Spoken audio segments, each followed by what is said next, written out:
having the time to show out, get commercials, so on, and let everybody know where we are time-wise, and needed to know everything to kind of run shit. I didn't know the finish. I had no clue.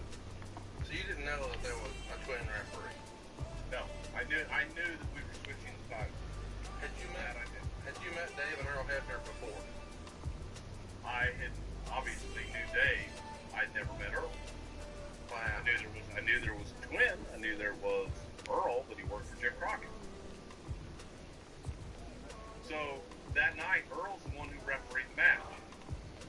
And I'm talking to Earl right before he goes out. And you think he stayed. Wow. I had no clue.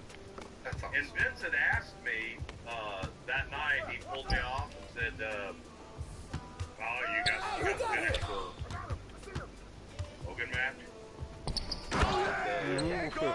No, I mean, I know we're switching the title and all that, but do you want to know? No. Do I need to know? He just smiled and said no. There's only one bet. And I chose not to know the finish of the match. I wanted to watch it. And it was just so friggin' good. That was one of those moments that was like, oh my god. How pleased was everyone when the angle was over? But everyone, I mean, Hogan, Andre, DiBiase, Pat,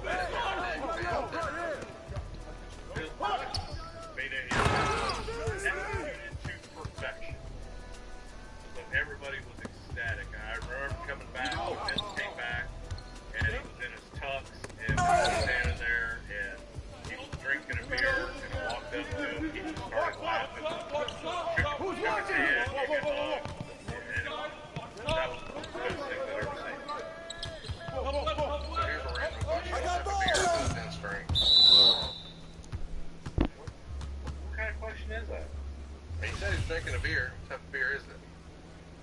Miller Lite. Roll Tide. That's what I need to hear. Hashtag it's Miller time. Let's talk briefly about the Hebners. I'm sure we will cover them again in the future. We get lots of questions about their departure all the time, actually. Let's talk about their beginning first. They didn't come in together, so you said Dave came in first. They've been working since the 70s. After this angle is over, did they work in front of the cameras as the same guy? Meaning, was this ever acknowledged again that there's twins? Like, how long did it take before the audience was smartened up? This is Dave and this is Earl. It took a while, and here was the funny thing, because Dave was making the transition to be a behind-the-scenes road agent. And Earl was going to be the one that was actually going to be the referee. So, for the longest time, Earl was referee, but we referred to him and identified him as Dave Hebner.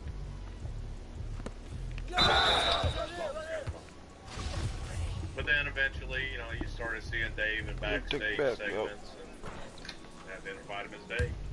Then changed Earl to Earl. Hey, that's all you. Any fun stories about working with Earl or Dave? We've heard a lot about them over the years, but we don't necessarily know a lot of the funny ha-ha. And it feels like those guys would have been the life of the party at different times, or down for a good rap here and there. Just two great guys. Earl and Dave trying to be a Ck1n. You know, the cartoons, the magpies, whatever the hell they are. No, I have no idea what you're talking about. What is a Ck1n? Ck1n were two magpies. They were twins. One was Heckle, one was Jekyll, and they used to just cause havoc. It was a cartoon in the 70s, and for whatever reason, I just always would see Heckle and Jekyll whenever I would see Earl and Dave together. But man, the Hebners were a blast on the road. If you ever needed anything done, they could get it done. If you were ever looking for an ice cold beer, find a Hebner, you're going to find an ice cold beer. And they had every in and out. They knew exactly where to stay, where the deals were, and where the fun was. Well, that's good to know. The day after the main event, the company did double shots in Boston and Philadelphia. Just talked about that a minute ago. Both times, Hogan would tag with Bigelow against DiBiase and Virgil, and on both shots, DiBiase wore the gold ring. And dudes, as the WWF champion. Got the KHG. It's also worth mentioning that the shows drew nearly 29,000 folks between them. Were you at these shows? And if so, what was the heat like for DiBiase? I was not. I was on that plane out of Indianapolis on Friday night after the show. Everybody else kind of got stuck in Indy with bad weather. Now, Hogan worked a six-man with Savage and Steamboat against Honky and the Hart Foundation in Quebec 2 days later. Talk everyone through why Hogan was booked with middle-of-the-card baby faces in these tag matches so often. Well, middle-of-the-card baby faces. Well, I'm just saying, at the time, Steamboat was in a position really high on the card. He was a year prior, but he's kind of on his way out here. And we would see this period kind of continue where he's with Bigelow, he's with Duggan, he's with Hercules. He would tag with guys who were kind of in that spot. He's not always tagging with Randy Savage. Savage and Steamboat. I think that both of those guys are both top main event guys. Then never mind. Fuck my question. Don't worry about it. Here's my semantics. Hogan had his favorites, whether it was opponents or partners. Do you recall Hogan ever specifically pushing back on anyone in particular? Was there one guy that he's like, can't do it, brother? He didn't want to work with Dustin Rhodes way back when. Get the shit out of here. Good shit. Yeah, when we want to bring Dustin in and do something with Dustin just fresh as an opponent for Hogan, he didn't feel that that was somebody that he really wanted to work with. Good shit though, good idea. Anything against Dustin, he just felt that he wasn't big enough at the stature. Bullshit. He didn't want to work with a young, blonde-haired, as tall as he is, babyface, with a wrestling legacy. He looked at and he just felt, how am I going to see quote buggy whip arms against me? Just didn't feel that it was, and Dustin didn't. I'm back in corner. Yeah. Like, no, a great athlete at the time. That's why we covered him up. Yeah, but it's better that he worked against one man gang. You're right. Go KG. Yeah, I mean, why would he want to work with a little guy like him or Macho Man or DiBiase? On February 13th, we had Hogan tagging with Bigelow again. This time, we had Mad Dog Vachon in the corner against Andre and DiBiase. Who was Mad Dog close with in the office, if anyone? We saw him pop up here and there, even as late as '96. How does that booking come to be? It looks like a one-off. Well, we're probably in Des Moines here, right? Had to be somewhere in there because we're Maurice. Good luck, good luck. He was a friend of that guy. Also Vince. Mad Dog.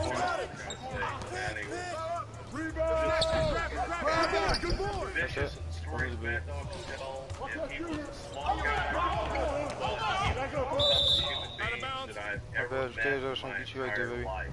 Legitimate, badass, amateur wrestler, fighter, just all around tough guy. Never backed down from a fight in life. Shit, big man. The next day, they're back in Pontiac, Michigan at the Silverdome, the site of WrestleMania 3. So, of course, they come back with Hogan and Bigelow on one side, DiBiase and Andre on the other side. This tag team variation of Hogan and Andre only draws 12,000 folks to the Silverdome. And obviously 12,000 is a big crowd, but the number has to be disappointing in a building this size, considering what happened a year ago. What's to blame for this drop in a year, do you think? Good defense. Any WrestleMania, good shit. and I think you just also Got that does. Hell yeah, you do. Match that drew the house, which was the one-on-one Hogan and Andre. You just gave it away for free, Right. on network television. So it's. So the question I have is, Good shit. why book this giant building if you know all of that going in?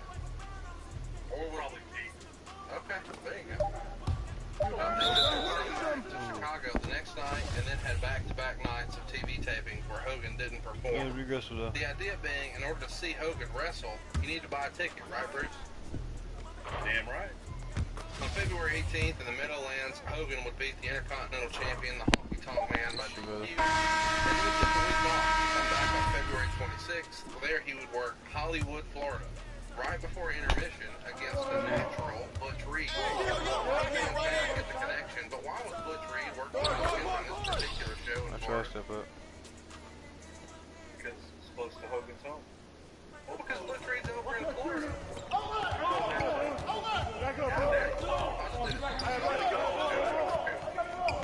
Okay. I mean, good lord.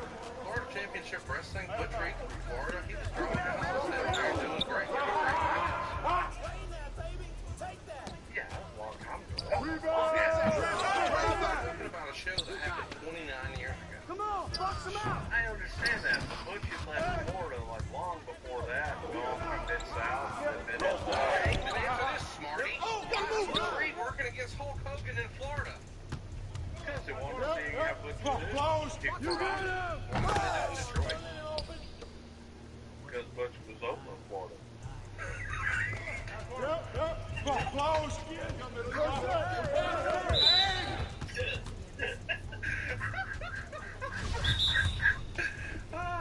Why aren't you paying attention, man? Oh, I love you so much. I want to scream and get my blood pressure getting higher over here. I'm about to get a after being in Hollywood, Florida, I guess where they were the very next day. Use that. I'm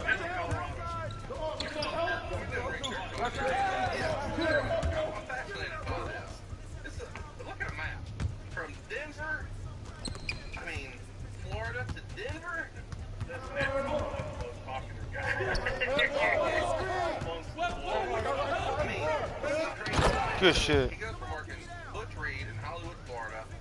Then he goes to Denver, Colorado for another sold-out show. Some mine. Got nine. 2 days later, Arnold has ongoing tag match in Louisiana. Yep, correct yours.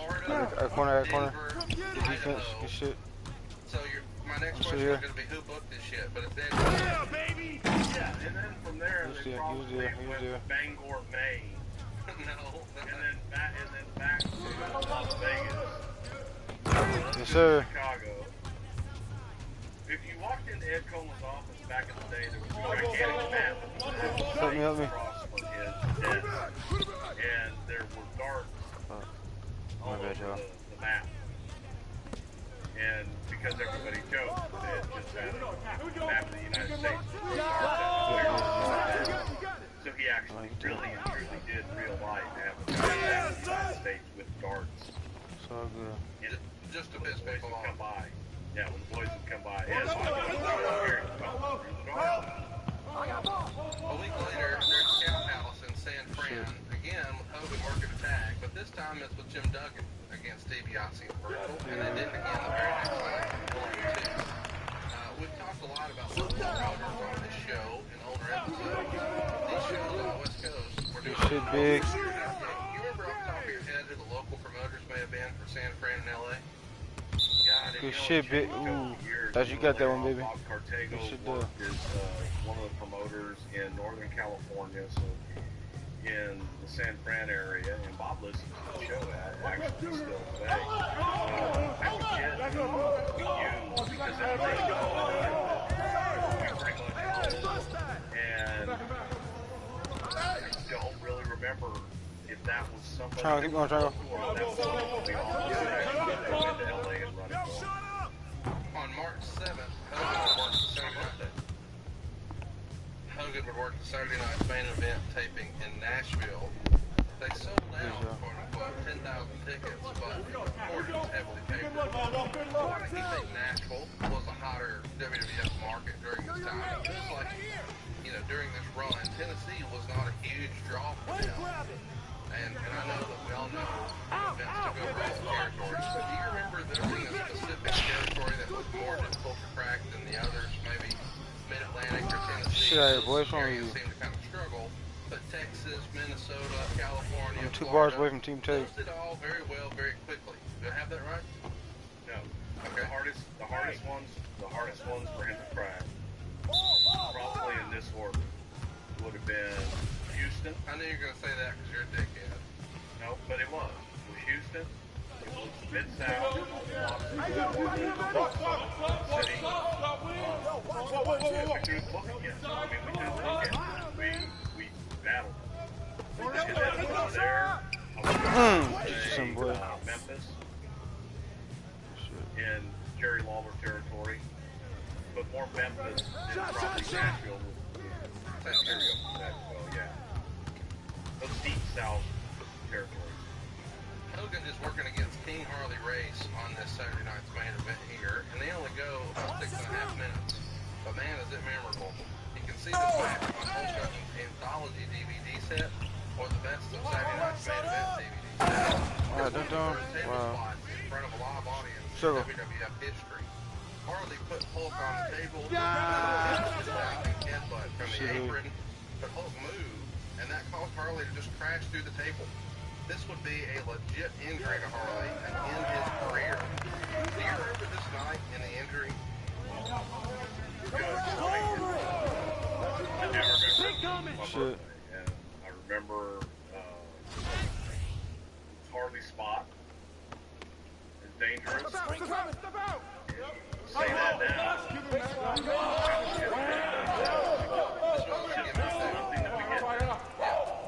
Oh, you better shoot So that. I do remember it was like, oh shit, you know, hated that he got hurt too.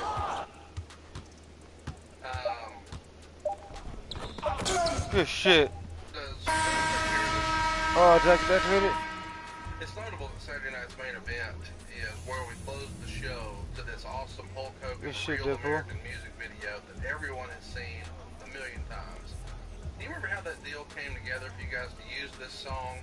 And where and when did you shoot Hogan for this famous video we've all seen so many times? I wasn't there for the famous video that we've all seen 1,000 times. That was before my time. When it comes crashing down and it hurts inside. Dun, dun, dun, dun, dun, dun, dun, dun. Yeah. That's what I was American, fight for the rights of every man. I'm a real American. Doctor. Hell yeah. Mexican.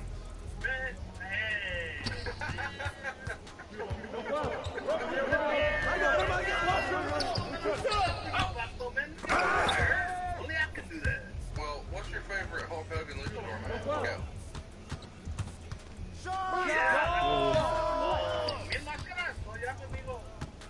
I didn't see them work. Where did that happen? Rio de Janeiro? Jesus Christ. See? Guadalajara? Tijuana? They did TV taping Los Tequis? the next enchilada the next 2 days. In Tennessee and Winston-Salem, North Carolina. About WrestleMania 4 on one, and then on the other, the tag match with Bigelow again against Andre and DiBiase. They first started announcing this tournament concept on February 27th, 1988. When did you know this WrestleMania 4 card was going to be a tournament concept? Probably in December of the year before. Easy bucket. Easy bucket. Good shit, y'all. I'm on 6 back here. Who's on? Right there. So the WWF ran 4 shows on March 12th, and Hogan won 2, painting versus White boy top. a matinee show, Capitol Center, and Landover, and then later defeating DiBiase in a lumberjack match at the Spectrum. The lumberjack match actually made it to 84 videotape. And it has a fun bit where 2 masked men are trying to help DiBiase. Hogan takes their masks off, and one has a second mask on. Eventually, we see it's the Killer My Bee. bad, I came to you. Bruce, I don't know when we'll talk about him again. You got any good Killer Bee stories? That's none of your business. Did that there? Yeah, it was not good, actually. Go triangle. No? No. Remember their promos? No, I tried to block them out. When they would buzz during their promos and go You got any Jim Brunzell or B. Brian Blair stories for us? No, not really, man. Brunzell was a lot of fun to drink with. He was a Minnesota boy that could very good. He was just a good old Minnesota boy, man. And Brian was Brian.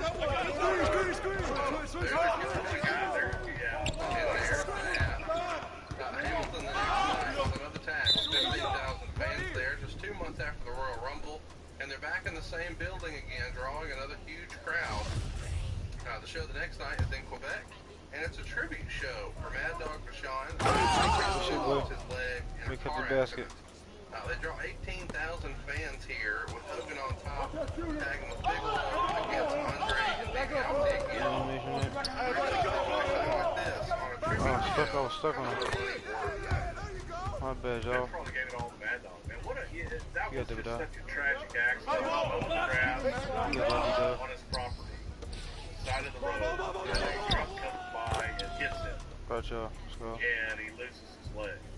Wow. And that tough son of a bitch, you know, laid on the side of the road, no health cave, and they had to amputate his leg, and he definitely just had a great positive attitude. But on something like this, the Mad Dog, everybody was happy to contribute. That was it, my bad, y'all. These tag matches continue through Houston, Missouri, and Illinois on our way to WrestleMania 4. And by now you realize the partners are Duggan or Bigelow with Hogan, and a combination of DiBiase, Virgil, and Andre on the other side. You guys do press conferences for WrestleMania at Trump Plaza, and this is the first of 2 back-to-back WrestleManias there. The company has never done that before or since. Back-to-back WrestleManias here. Why haven't they done it before? Good shit, dog. Hell yeah. They have a long history of them to really compare before. The reason to do it at this point, because it was simply a great deal. It was close to home, and we had a terrific deal with the hotel in Trump Plaza and the convention center itself. It looked good for television. We decorated it and made it look good. And it was close to home. So we knew that we would brawl. We knew we could brawl there. And we knew that we could make money there, which was the most important thing. You could command high dollar for the seats because the casino would buy them up. Hey, KG, switch with me. Part of the deal. Guard number 6, KG. Right there behind you. Guard number 6. In the corner. Yeah, because he's going to stay in that corner. I guard your dude. So you work a deal out where you say you're going to buy a bunch of tickets and give them to your WiLD. You're going to give us a reduced rate on the venue because you're going to get people to come gamble here. And then you're going to comp all the boys in their room or give us a really, really racehorse good deal to reduce our whole bid. Ding, ding, ding. Why not? I would do it every year. Good D. That was part of the attraction of Vegas. Got me up here. Dallas as well. How was Donald as an event partner here? KG, guard him.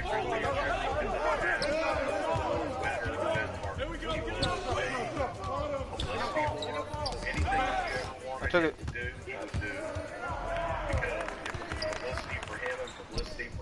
Shit, man. Getting himself out in front of the guy, and then, oh yeah, he's definitely in. But he Hey, KG. made his people available. He loved Vince's promotional style. He really looked at the Vince and learned an awful lot from Vince, and vice versa. We getting there. We getting there. We got this. Do you hear yourself on this episode? We got this. What? Think of yourself. Ran NBC and revolutionized television. Looked up. And Donald Trump, the President of the United States, he just looked up. Yeah, We all did. We Yeah, used to lay at the altar of McMahon. Go. Unbelievable. Now, talk me through a WrestleMania press tour. Remember KG, guard number 6, go KG. I'm sure he watched his. I mean,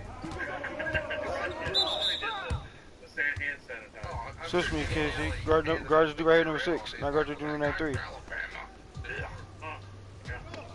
his accent? Oh, he's fat.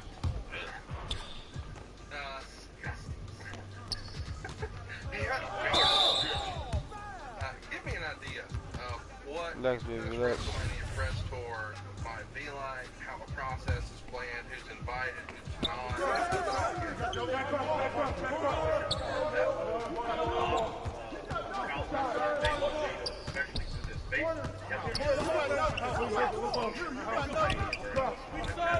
They did quite a bit in the New York area, obviously in Atlanta, a lot of it in Atlanta City, a lot of it centered around Manhattan and New York City, because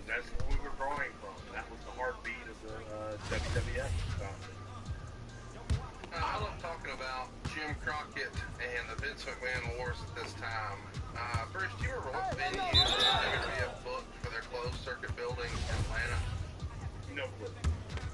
The Omni.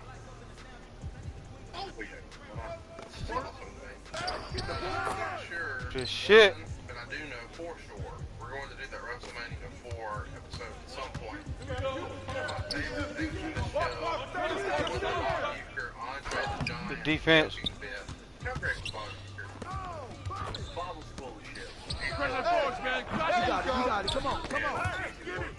Good shit. The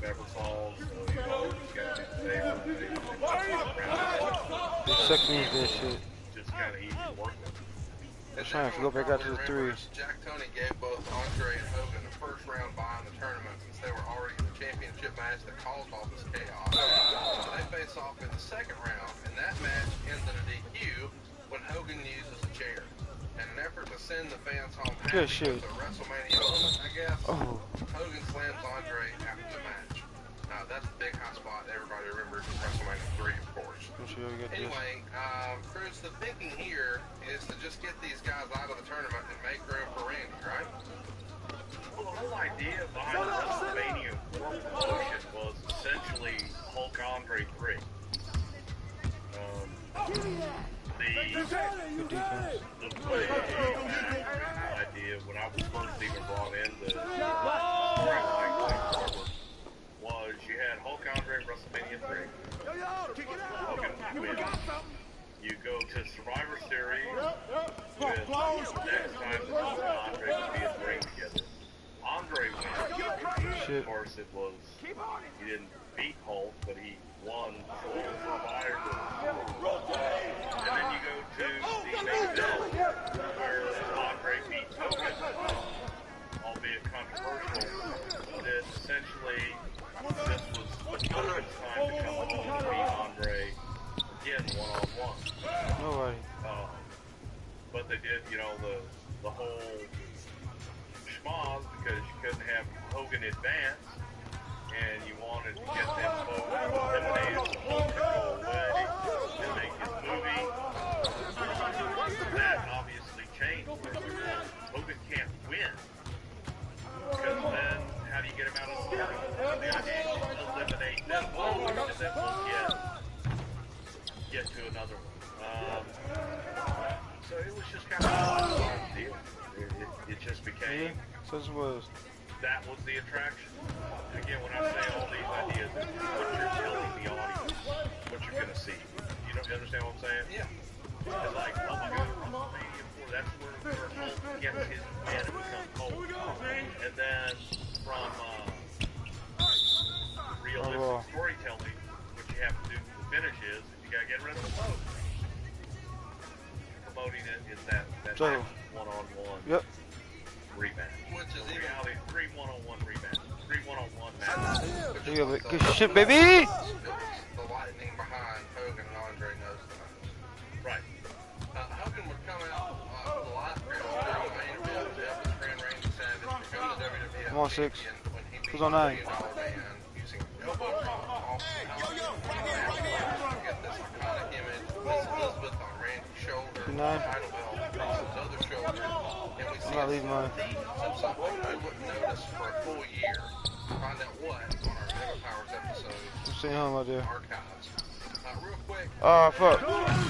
Yes, I get it. Yes, good shit with me. I got that. I knew y'all had that. Good shit, y'all. Did Hogan have any problem not being in his Yeah, we usual clutch. main event spot here at WrestleMania? This is Closers. the first time in the history Yep. of WrestleMania he wasn't there. Nope, what? I should. Good shit. He Got was it. in the spot. He came out and sprinkled, you know, Hogan Randy. So he still was Good shit. spot. We have, You know what I mean? Way to seal the deal, y'all. get a t-shirt. Way to seal the fucking deal. Hand with some white wrist tape sprinkling red and yellow dust on Macho Man. I mean, that needs to happen over at BrewFreshers.com. Right. Oh, yeah! Hell yeah! New Haven, Connecticut, and this is where we see Hulk Hogan pin Boris Zukov in under 2 minutes. Nikolai Volkov, one of my favorites, WWE legend, would come in after the match and get a power slam and a leg drop to the middle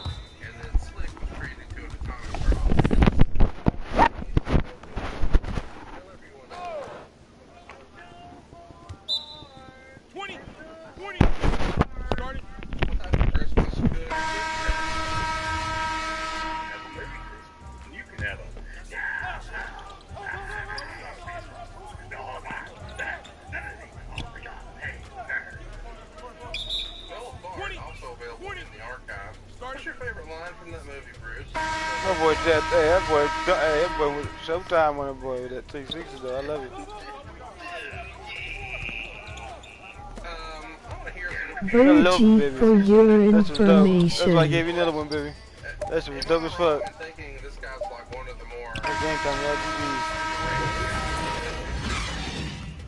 Well, you know, as far as Nikolai Volkov, yeah, he's the real deal. Another one who was a legit badass, strong as an ox.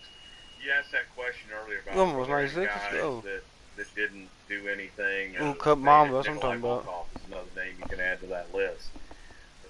Nikolai traveled with a hot plate. And Nikolai was... And my cousin trying to run, so I got him back up. But I sent you a friend request. Kids out there, for those of you that are not familiar with the word frugal, Nikolai was cheap. GG's, Nikolai y'all. still has the first penny he ever Yes, earned. sir. Has earned a very nice living. Great, great guy. But Nikolai would carry around a hot plate, his own pots and pans, and all this other stuff. Shit, KHG. When he would get into town, he would go to the grocery store. And he would ask them, well, where's your fruit that you're going to throw out? Well, where's the fruit that is set to be, you know, thrown away? And he would go back.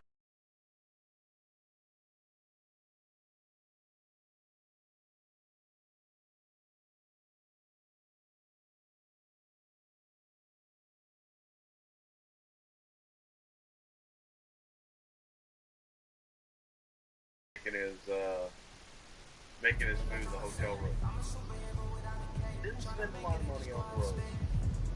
But he made a lot of money, and he made a lot of it from 84 to 87, teaming with the Iron Sheik. And in my mind, that Iron Sheik Nikolai Volkov tag team is one of my very favorites, just because there's nothing more wrestling than the Iron Sheik with a big nasty Russian. Am I right? Oh hell yeah! The quote Ernie laughed. Yeah, I gotta look What? at them. They're real. The Volkov and the Sheik, they're real. I remember looking at him. But Nikolai's not really Russian. He's Yugoslavian or whatever the hell he is. I think it's from He's real. real, damn it, and the Sheik is real Iranian. They're real. They're foreigners. He is one of the better gimmicks of all time. Him interrupting and singing the Russian national anthem. Gotta love it. Classic.